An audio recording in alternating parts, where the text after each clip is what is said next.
ഓം കൃഷ്ണ കൃഷ്ണ മുകുന്ദ ജനാർദ്ദന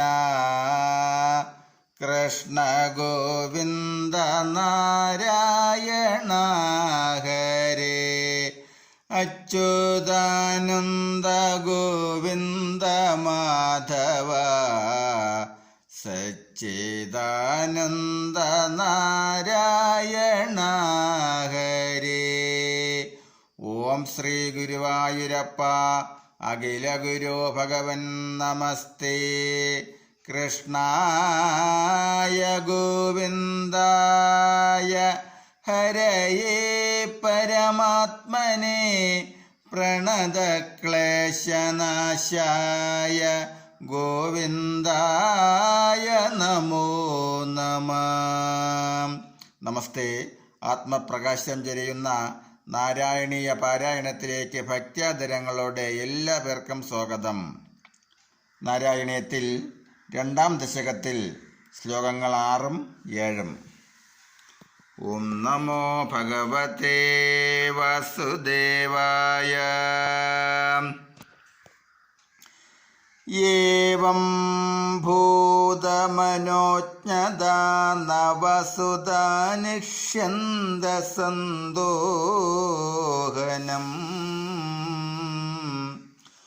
ത്വദ്രൂപം പരിചിത് രസായനമയം ചേതോഹരം ശൃണ്വതാം സദ്യാ പ്രേരയതേ മദേ മദയതേ രോമാഞ്ചയത്യംഗകം വ്യാസിഞ്ചത്യഭിഷീദബാഷ്പവിസരൈർ ആനന്ദമൂർച്ഛോദ്ഭവൈഃ.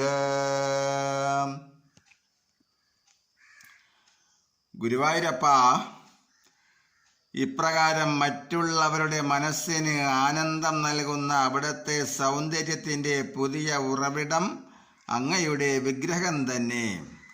മറ്റുള്ളവർക്ക് പരമമായ ആനന്ദം പ്രദാനം ചെയ്യുന്നതും ചേതോഹരവുമായ അവിടുത്തെ വിഗ്രഹത്തെപ്പറ്റി കേൾക്കുന്നവരുടെ മനസ്സിനെ അങ്ങോട്ട് ഹഠാതാകർഷിക്കുകയും ഉന്മത്തരാകുകയും ആനന്ദ അശ്രുക്കളിൽ നിമഗ്നമാക്കുകയും ചെയ്യുന്നു.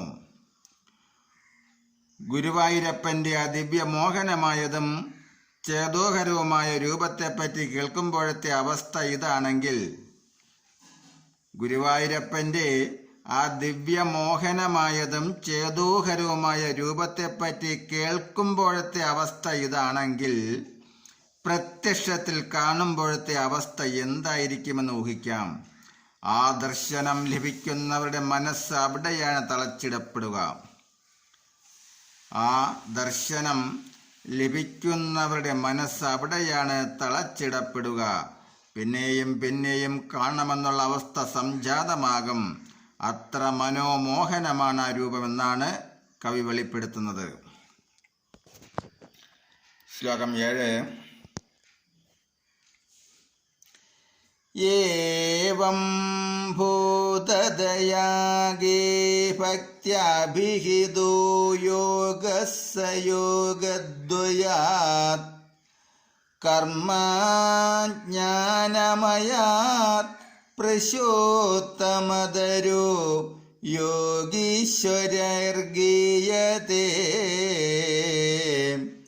സൗന്ദര്യകരസാത്മകേത്വയികലോ പ്രേമപ്രകർഷാത്മികാം ഭക്തേർനിശ്രമം യേവ വിശ്വപുരുഷർലഭ്യ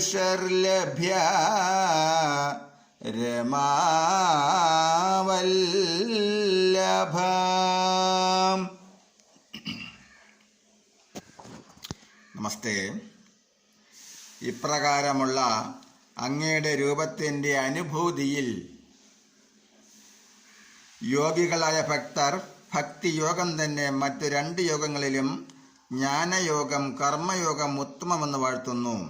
അങ്ങയുടെ രൂപദർശനത്തിൽ സൗന്ദര്യ രസമെന്ന ഒരേ ഒരു രസത്തിൽ ആകൃഷ്ടരായവർക്ക് പ്രേമസ്വരൂപി എന്ന ഭക്തി കൈവരിക്കാനും ഭക്തി പാരവശ്യത്തോടെ വിശ്വപുരുഷനായ അങ്ങയെ പാടിപ്പുകഴ്ത്തി ആനന്ദ നിർവൃതിയടയാനും സാധിക്കുന്നു. ഈശ്വര സാക്ഷാത്കാരത്തിന് ആധ്യാത്മികതയിൽ 3 യോഗം വിധിച്ചിട്ടുണ്ട്. അവ കർമ്മയോഗം, ജ്ഞാനയോഗം, ഭക്തിയോഗം എന്നിവയാണ്. ഇവയിൽ ഭക്തിയോഗത്തിനാണ് മാഹാത്മ്യം. ഭക്തിയോഗം കൈവരിക്കാൻ എളുപ്പത്തിൽ സാധിക്കുമെന്നാണ് കവി പറയുന്നത്. കർമ്മയോഗം എന്നാൽ നിഷ്കാമമായി വിധിച്ച കർമ്മം ശരിയായി ചെയ്യുന്നു എന്നതാണ്. അതൊരു പക്ഷേ എല്ലാവർക്കും, വിശിഷ്യ കാമികളായ വിഷയികൾക്ക് സാധ്യമല്ല. എല്ലാവരും ഫലം ആഗ്രഹിച്ചാണ് കർമ്മം ചെയ്യുന്നത്. നിഷ്കാമ കർമ്മം മനസ്സ് ശുദ്ധമാക്കുന്നതിന് സാധിക്കുന്നു. മനസ്സ് ശുദ്ധമായാൽ ജ്ഞാനം സമ്പാദിച്ച് ജ്ഞാനയോഗമനുഷ്ഠിക്കാൻ സാധിക്കും. ജ്ഞാനത്തിൽ കൂടി ഭക്തി സിദ്ധിക്കുന്നതാണ്. ഭക്തിയില്ലാത്തവന് ജ്ഞാനം മാത്രമായാൽ ഉദ്ദിഷ്ട ഫലം സിദ്ധിക്കുന്നില്ല.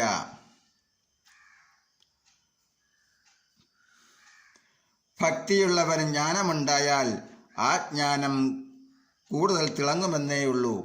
ഭക്തിയാണ് പ്രധാനം. ഗുരുവായൂരപ്പൻ്റെ വിഗ്രഹം ദർശിക്കുമ്പോൾ ഭക്തിയുടെ അങ്കുരം പൊട്ടുന്നു. നിരന്തര ദർശന ഫലമായി ആ ഭക്തി മുകുളം അനായാസേന വളർന്നു വലിയ മരമാകാൻ സാധിക്കുന്നുണ്ട്. നിത്യേനയുള്ള ദർശനം കൊണ്ട് അകൈതവമായ ഭക്തിയുണ്ടാകാൻ സാധിക്കും. മുക്തി ലഭിക്കുന്നതിന് ഭക്തി മാത്രം മതി. അതാണ് യോഗികൾ ഭക്തരായി കഴിയുന്നത്. ജ്ഞാനിയായ ഉദ്ധവരെ ഭക്തിയുടെ മഹാത്മ്യമറിയിക്കുന്നതിന് ശ്രീകൃഷ്ണൻ ഗോകുലത്തിലേക്ക് അയച്ച കഥ ഭാഗവതം വെളിപ്പെടുത്തുന്നുണ്ട്. ജ്ഞാനമാണ് ഏറ്റവും ശ്രേഷ്ഠമെന്ന് കരുതിയ ഉദ്ധവരുടെ അവസ്ഥ ഭക്തി പാരവശ്യത്തിൽ സന്തപിക്കുന്ന ഗോപികളുടെ സന്താപത്തെ ഇല്ലാതാക്കാൻ പര്യാപ്തമായില്ല. അവിടെ ഭക്തി ജ്ഞാനത്തെ ജയിച്ചു. ഉദ്ധവർക്ക് സ്വയം മനസ്സിലായി തൻ്റെ ജ്ഞാനത്തേക്കാൾ ഗോപികളുടെ ഭക്തിക്കാണ് മാഹാത്മ്യം.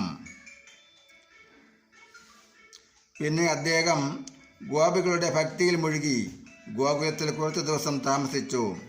ഭക്തിയുടെ മഹാത്മ്യമറിഞ്ഞ് ജ്ഞാനത്തിൻ്റെ അകം നശിച്ചാണ് ഉദ്ധവർ തിരികെ പോയത്. ഒരു ജ്ഞാനവുമില്ലാത്ത ഗോപികൾക്ക് ഈ ഭക്തി എങ്ങനെ ലഭിച്ചുവെന്ന് ഉദ്ധവർക്ക് അതിശയം തോന്നി. ഉണ്ണികൃഷ്ണൻ്റെ നിരന്തര സാമീപ്യവും അദ്ദേഹത്തിൽ മനം വച്ചുള്ള ജീവിതവുമാണ് ഗോകുലത്തിലുള്ളവരെ ഭക്തരാക്കിയതെന്ന് ഉദ്ധവർക്ക് മനസ്സിലായി. ഇതിൽ കൂടി ജ്ഞാനയോഗത്തെക്കാളും കർമ്മയോഗത്തെക്കാളും ഭക്തിയോഗത്തിനാണ് പ്രാധാന്യമെന്നും ഭക്തിയോഗം കൈവരിക്കാൻ സാധിച്ചാൽ ഭക്തിമുക്തി ലഭിക്കുമെന്നും കവി യോഗീശ്വരന്മാരുടെ അഭിപ്രായത്തോട് യോജിക്കുന്നു. അത് പിൻതലമുറക്കാർക്ക് തെര്യപ്പെടുത്താനും ഉത്സുകനായിരിക്കണം. അതായിരിക്കാം മറ്റു 2 യോഗങ്ങളെക്കാളും ഭക്തിയോഗത്തിനുള്ള മഹാത്മ്യവും. ഭക്തി കൊണ്ടു നേടാൻ പാടില്ലാത്ത ഒന്നും തന്നെ ഭൂമിയിലില്ല എന്ന് കവി പറയുന്നത്. നമസ്തേ. ശ്ലോകം 8 തുടരും നാളെ. ഹരേ രാമ ഹരേ രാമ രാമ രാമ ഹരേ ഹരേ ഹരേ കൃഷ്ണ ഹരേ കൃഷ്ണ കൃഷ്ണ കൃഷ്ണ ഹരേ ഹരേ. നമസ്തേ. നാരായണീയത്തിൽ 2ാം ദശകത്തിൽ 8ാം ശ്ലോകം തുടരും നാളെ. അതുപോലെ നിങ്ങൾ ആദ്യമായിട്ടാണ് ഈ ചാനൽ കാണുന്നതെങ്കിൽ ഈ വൈകുണ്ഠം ഭാഗവതാമൃതം എന്ന എളിയ ചാനൽ സബ്സ്ക്രൈബ് ചെയ്ത ബെല്ലും ഓണാക്കിയാൽ എല്ലാ ദിവസവും നാരായണീയവും ശ്രീമദ് ഭാഗവതവും വരികൾ കണ്ട് കേട്ട് നിത്യപാരായണം ചെയ്യാം. നമസ്തേ.